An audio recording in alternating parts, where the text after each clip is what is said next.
بسم اللہ الرحمن الرحیم۔ میری آنکھ کھلی تو میں نے خود کو ایک محل میں پایا۔ یہ ایک خوبصورت اور شاندار سا کمرہ تھا جہاں قدیم زمانوں جیسا سامان موجود تھا، ویسے ہی جیسا فرنیچر، ویسی ہی پوشاکیں، ہیرے جواہرات، اور کمرے کی بناوٹ بھی ویسی ہی تھی۔ مجھے ایسا لگ رہا تھا جیسے میں کسی قدیم زمانے میں آ گیا ہوں۔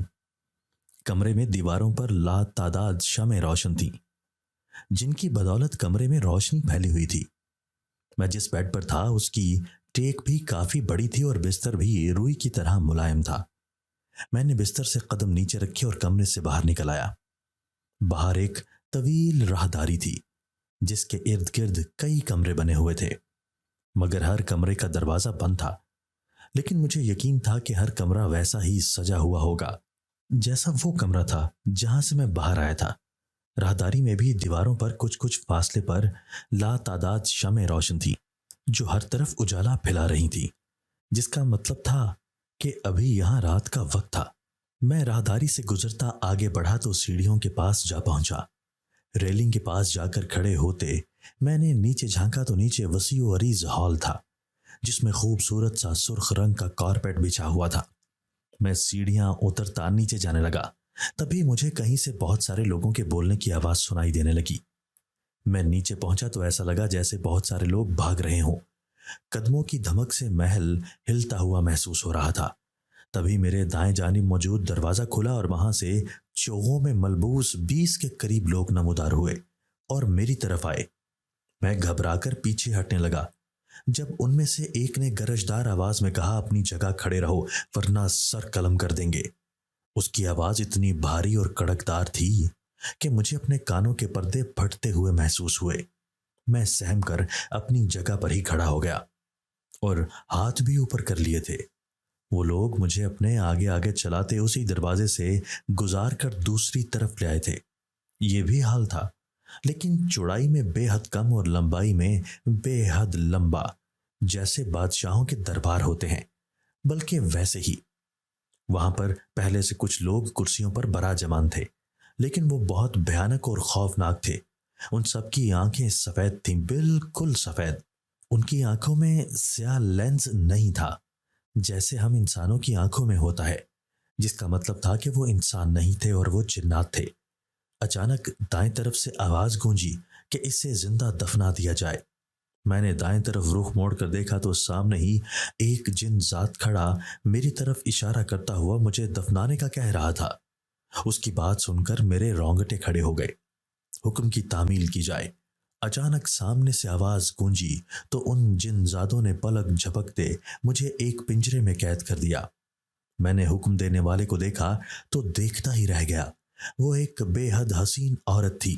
اتنی حسین عورت میں نے اپنی پوری زندگی میں پہلی بار دیکھی تھی۔ یہ وہی تھی جسے میں نے اپنے گھر کے پچھلے حصے میں بنے کمرے میں دیکھا تھا، اور وہ حسین عورت مجھے زندہ زمین میں دفنانے کا حکم سنا چکی تھی۔ میں نے اونچی آواز میں کہا کہ مجھے بے وجہ تکلیف کیوں پہنچائی جا رہی ہے، مجھے جانے دو۔ سب جنزادوں نے غصے سے مجھے دیکھا اور ان میں سے ایک نے کہا کہ تمہاری ہمت کیسے ہوئی ہماری مالکن کے سامنے اونچی آواز میں بولنے کی؟ میں نے کہا کہ میں نے کچھ غلط نہیں کیا، مجھے جانے دو۔ جس پر مالکن اپنی جگہ سے اٹھ کر کھڑی ہوئی اور بولی کہ تم نے مجھ سے بے ادبی کرنے کی گستاخی کی ہے۔ یہی نہیں ہے، اپنی دنیا میں تم نے میرے ایک خاص عمل میں رکاوٹ بھی ڈالی تھی۔ اتنا کہتے ہی اس نے اشارہ کیا تو میں فضا میں الٹا لٹک گیا۔ میرا سر بھاری ہونے لگا اور میں اس سے اپنی جان بخشی کی التجا کرنے لگا، لیکن اس نے ایک بار پھر اشارہ کیا تو اب کی بار میرے نیچے گول دائرے میں آگ بھڑک اٹھی جس کی گہرائی بہت زیادہ تھی۔ آگ کی تپش سے میرا جسم جھلسنے لگا اور میں تڑپنے لگا۔ ایسا لگ رہا تھا جیسے میں ابھی پگھل کر موم ہوتا اسی آگ میں گر جاؤں گا۔ میری حالت دیکھ کر سب خادم جنات جناتی کہہ کے لگانے لگے۔ میری حالت خراب ہو رہی تھی، میری آنکھیں بند ہونے لگی تھی، مگر مالکن کو مجھ پر رحم نہ آیا۔ میری جلد پوری کی پوری سرخ ہو چکی تھی۔ اس سے پہلے کہ میں جھلس کر مرتا کہ اچانک وہاں ایک بچے، مجھے اچھے سے یاد تھا یہ سب کہاں سے شروع ہوا تھا۔ کبھی کبھی ہماری زندگی میں کچھ واقعات ایسے ہو جاتے ہیں جن کو انسانی عقل ماننے سے انکار کر دیتی ہے، لیکن اس انسان کو ان واقعات پر مکمل یقین ہوتا ہے جن کے ساتھ وہ واقعات پیش آ چکے ہوں۔ ایسا ہی ایک واقعہ میرے ساتھ بھی پیش آیا تھا، جس کی وجہ سے میں بے حد مشکل میں پھنس گیا تھا کہ اس مشکل سے نکلنا ہی مشکل ہو گیا تھا۔ میرا نام فیصل ہے اور میں زندگی کی 30 بہاریں دیکھ چکا ہوں۔ میری شادی 1 سال پہلے ہی ہوئی ہے اور میری ایک بیٹی ہے جو ابھی 2 ماہ کی ہے۔ ہم 2 بھائی تھے اور 2 ہی شادی شدہ تھے۔ بہن کوئی بھی نہیں تھی اور نہ ہی باپ کا سایہ سر پر تھا۔ ہاں، والدہ حیات تھیں۔ میرے بڑے بھائی کے 2 بیٹے ہیں جو کم و بیش 5 اور 7 سال کے ہیں اور وہ دونوں اسکول میں پڑھتے ہیں۔ میرے ابو کی جوتیوں کی فیکٹری تھی جو وہ اپنی جوانی سے سنبھال رہے تھے۔ ان کے مرنے کے بعد وہ فیکٹری بھائی نے سنبھالنی شروع کی، لیکن اپنی پڑھائی کے مکمل ہونے کے بعد میں بھی اسی فیکٹری پہ کام میں آ گیا۔ جوتے بنانے کے لیے ہم نے آگے مزدور رکھے ہوئے تھے۔ ہم بس سارے کام کی نگرانی کرتے، آرڈر لیتے اور ڈیلیوری کرتے تھے، اور ہمارا یہ کاروبار بہت اچھے سے کامیاب ہو رہا تھا۔ فیکٹری سے ہونے والی آمدن سے ہم بہت اچھی زندگی گزار رہے تھے، جس میں کسی قسم کی کوئی کمی نہیں تھی۔ میرا گھر مجھے شروع سے ہی کچھ عجیب لگتا تھا۔ وجہ ہمارے گھر کے پچھلے حصے میں ایک کمرے کا ہمیشہ بند ہونا۔ جب سے میں نے ہوش سنبھالا تھا اس کمرے کو بند ہی دیکھا تھا۔ نہ ہی کبھی وہاں کی صفائی کرنے کی کوشش کی گئی، نہ ہی اسے کبھی کھولا گیا تھا۔ ایک بار میں نے وہاں جانے کی کوشش کی تھی، لیکن ماں نے مجھے سختی سے ٹوک دیا تھا۔ تب میں چھوٹا تھا، تبھی ماں کی ڈانٹ کے بعد دوبارہ کبھی ہمت نہیں ہوئی وہاں جانے کی۔ رفتہ رفتہ وقت گزرتا گیا تھا، لیکن اس کمرے کا راز کبھی نہیں کھلا۔ میری ماں اب بوڑھی ہو چکی تھی اور بڑے بھائی کی بھی شادی ہو چکی تھی۔ میرے بڑے بھائی کے 2 بچے تھے۔ چھوٹا بیٹا تب 3.5 سال کا تھا جب میری شادی ہوئی۔ یہ شادی کے دنوں کی بات ہے۔ میری شادی کے دن طے ہو چکے تھے اور میری ماں نے کہا تھا کہ دن طے ہونے کے بعد سفر نہیں کرنا، جس پر میں بھی حامی بھر چکا تھا، کیونکہ مجھے ایسا کوئی کام نہیں تھا جس سے مجھے سفر کرنا پڑتا۔ اپنی ماں کو مطمئن کرنے کے بعد میں اپنے کمرے کی سیٹنگ میں مصروف ہو گیا تھا۔ میری ماں مطمئن ہو کر اپنے کمرے میں جا چکی تھی۔ وہ اکثر اپنے کمرے میں ہی رہتی تھی، باہر نہیں آتی تھی، نہ ہی کبھی کسی سے اسے باہر آنے کے لیے کبھی مجبور کیا گیا۔ میں کمرے کی سیٹنگ کر رہا تھا جب میرا فون بجا۔ میرے بڑے بھائی کی کال تھی۔ وہ کہہ رہا تھا کہ میرے کمرے میں کانٹریکٹ کی ایک فائل رہ گئی ہے، تو وہ آ کر دے جاؤ۔ میں نے ٹالنا چاہا، مگر بھائی نے کہا کہ زیادہ ضروری ہے، ورنہ تمہیں نہ کہتا۔ میں نہ چاہتے ہوئے بھی فون بند کر کے بھابھی کے کمرے کی طرف بڑھا اور ان سے وہ کانٹریکٹ کی فائل لی، ساتھ ہی انہیں تاکید کی کہ امی کو کچھ نہ بتائیں کہ میں باہر گیا ہوں، ورنہ وہ غصہ ہوں گی۔ میری بات پر بھابھی نے سر ہلا دیا اور میں فائل لے کر موٹر سائیکل پر سوار ہوتا گھر سے نکل گیا۔ میں نہیں جانتا تھا میری ماں نے مجھے سفر کرنے سے کیوں منع کیا تھا۔ شاید کوئی رسم ہوتی، لیکن میں مجبور تھا۔ لیکن ماں کو بتائے بغیر گھر سے نکل گیا۔ جلد ہی میں بھائی کو فائل دے کر گھر واپس لوٹ آیا تھا۔ امی اپنے کمرے میں ہی تھیں اور انہیں پتہ بھی نہیں چلا تھا کہ میں باہر گیا ہوا ہوں۔ میں مطمئن ہوتا واپس اپنے کمرے میں آ گیا تھا۔ میرا کمرہ کچن کے قریب ہی تھا۔ رات کو کھانا کھانے کے بعد میں اپنے کمرے میں آ گیا تھا۔ میری امی نے مجھ سے کوئی سوال نہیں کیا تھا، جس کا مطلب تھا کہ انہیں کسی نے کچھ نہیں بتایا، نہ ہی انہیں پتہ چلا۔ رات کو میں گہری نیند میں تھا جب مجھے اپنے کمرے میں آہٹ سی محسوس ہوئی۔ میں نیند ہی نیند میں قسمسا کر سیدھا ہو گیا، لیکن آہٹ مسلسل ہوتی رہی۔ میری نیند میں خلل پڑا تو میں جھنجھلا کر اٹھ بیٹھا، لیکن کمرے میں کوئی بھی نہیں تھا۔ میں نے سائیڈ لیمپ جلا کر دیکھا، مگر مجھے کوئی بھی نظر نہیں آیا۔ تبھی میری نگاہ کھڑکی پر پڑی، جہاں مجھے ایک سایہ سا نظر آیا جو تیزی سے گزر گیا تھا۔ پہلا خیال مجھے چور کا ہی آیا تھا۔ تب میں تیزی سے بیڈ سے اترا، چپل پہن کر باہر کی جانب بڑھا۔ میں کمرے سے باہر آیا تو وہ سایہ مجھے ہال کے بیرونی گیٹ کے قریب نظر آیا۔ میں لمبے لمبے ڈگ بھرتا بیرونی گیٹ تک پہنچا، لیکن میں وہاں پہنچا تو وہ سایہ وہاں سے غائب ہو چکا تھا۔ میں نے سر پہ ہاتھ مارتے ادھر ادھر دیکھا تو وہ سایہ مجھے گھر کی پچھلی جانب جاتا دکھائی دیا۔ میں نے اس کی طرف قدم بڑھائے اور اس کے تعاقب میں چلنے لگا۔ اس کی رفتار قدرے تیز تھی،